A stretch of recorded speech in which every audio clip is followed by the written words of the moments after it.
Hey, what's going on, guys? Zed here, back again with another video, and today we're doing a very quick Intel Core i7 Skylake gaming slash workstation computer build for around $1,500. The build actually includes the latest Skylake i7 6700K and the AMD R9 390. So with that being said, why don't we jump straight into this? So the CPU is obviously the Intel Core i7 6700K, a 4 GHz quad-core CPU on the LGA 1151 socket with 4 total cores and 8 total processing threads, a TDP of 91 watts, and a 14 nanometer based chipset, or I don't know how you actually say that. 8 megs of level 3 cache and 256 kilobytes of level 2 cache per core. It is hyper-threaded and does feature the HD Graphics 530, but obviously this is a gaming build, so we're going to include a GPU anyway, so you really won't be reusing that anyways. It's a Skylake CPU, meaning that's also brand new, for around $400. The CPU cooler we'll be using is the Corsair H100i 77.0 closed loop liquid CPU cooler that actually supports the LGA 1151 and LGA 1155, 56, and 1366, as well as the 2011, 2011-3, and more AMD sockets. So you can always, if you ever need to upgrade your CPU or such, you don't really have to worry about having to also upgrade your closed loop liquid cooler. With a 240mm radiator size, meaning 2 120mm fans will fit, as well as a 72,000 RPM fan speed. It's a very nice, quiet, liquid CPU cooler with a lot of support for sort of high-end features, and it comes at around a little above $100. And that should be enough for video editing, as well as some intense gaming, as well as overclocking your puppy to like 4.5 GHz. Not your actual puppy, but your CPU. So the motherboard is the Asus Z170 Pro Gaming ATX LGA1151 motherboard. Now this is a gaming centered motherboard featuring a lot of really cool gaming features. It does have onboard video from the CPU. It does support RAID. Also it supports does it support 4-way SLI? I actually don't know. It supports triple-way SLI as well as triple Crossfire X, and has 4 SATA 6 gigabits per second with 1 SATA Express and Gigabit Ethernet with USB 3.0 headers, as well as 4 memory slots supporting up to DDR4 at 3400 MHz with 64 gigabytes of max memory. In terms of output, you do get some output in terms of video. You get a HDMI, DVI, as well as a legacy VGA port, legacy PS2 ports, as well as a couple of USB 2s, as well as 5 USB 3s, as well as gigabit LAN and 7-channel audio. It's a really cool looking motherboard, and I would highly recommend it for around $180. Coming down to the RAM, this here is the Crucial Ballistic Sport 16 GB DDR4 at 2400 MHz. There's 2 sticks of them, totaling out to 8 GB. The motherboard has 4 total slots with 2 extra available, so if you want to expand to 32 GB of RAM, you can easily do that. It's 280 pin DDR4 memory that can be overclocked because it does actually have a heat spreader on it. It is not ECC memory. It also has a gray and silver kind of theme to it. Very good motherboard, and actually comes at a very low price of $110 for 16 gigs of DDR4 memory. So pretty nice for a Skylake build.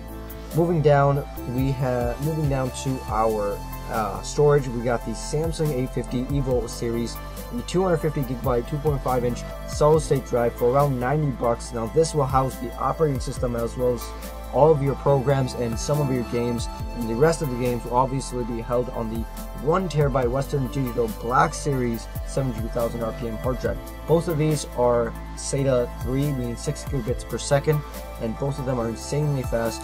And the hard disk drive is meant for the Western Digital Black Series, is meant for all your extra games as well as all your media storage, whereas the SSD is meant for only for operating systems and for some of the most played games that you really need speed.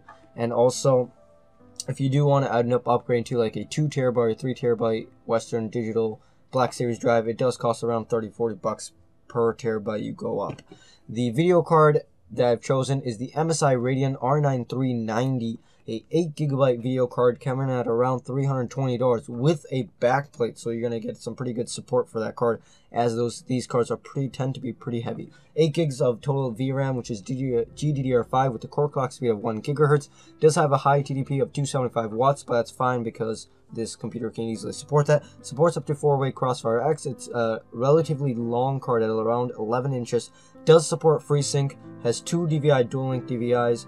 A single display port as well as a single HDMI. Can handle up to 4K gaming if you really need to, though you're not going to really be able to get good FPS out of this, but it's really mainly centered towards 1080p and very low-end 1440p gaming.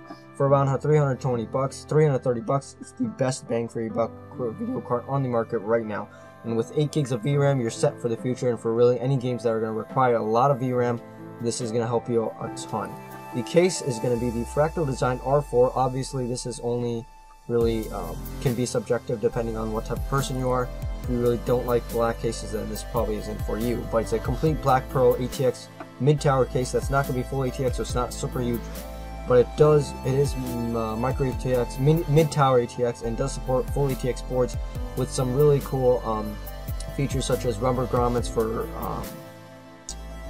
cable management. It also has a power supply mount on the bottom, complete black design with USB 3 headers, as well as dust filters for all the fans that are included.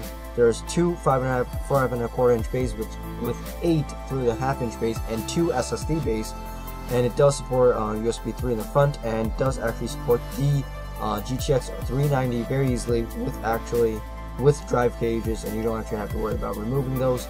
I'm pretty sure you can also do some bit of water cooling in this if you really wanted to, though I highly would recommend upgrading to the Fractal Design Define R5 if you're going to be doing water cooling. But regardless, it's a really nice case for a relatively cheap price of $70.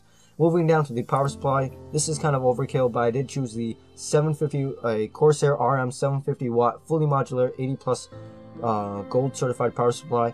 It's 80 plus certified, meaning that's going to have around 92% efficiency. Supports up to 2-way SLI depending on what type of graphics cards you are using. 750 watts is plenty of storage for this build. The price is around $130, which is quite expensive, but it's a very, very nice power supply deal, though you could always just opt downwards and go for like a 600 watt, or you could actually just not even go for a 750 watt that's like half the price of this. But being fully modular and gold certified means that it's going to last you for a very long time, and it's going to be very good for cable management. The optical drive is complete choice for you. You can either go for a optical CD DVD writer, or you can go for a Blu-ray. This here is the Asus BW-12B1ST, which is a Blu-ray /DVD /CD writer for around $50. But you can also go with the Asus version that's not a Blu-ray drive, but that comes at around $20. The total build cost comes in around $1383.18 on PC Part Picker, but that's without the Corsair H100i, which costs a little over $100. And with the whole build coming together, you're going to pay roughly around $1,500 before sales and tax and shipping and such. So with that being said, guys, that was the Intel Core i7 Skylake 6700K gaming / workstation build. I will be for sure doing a 6600K gaming build in the future. So with that being said, guys, hopefully you guys enjoyed this. Be sure to smash the like button. I'm working on starting issues. And yeah, see you guys later.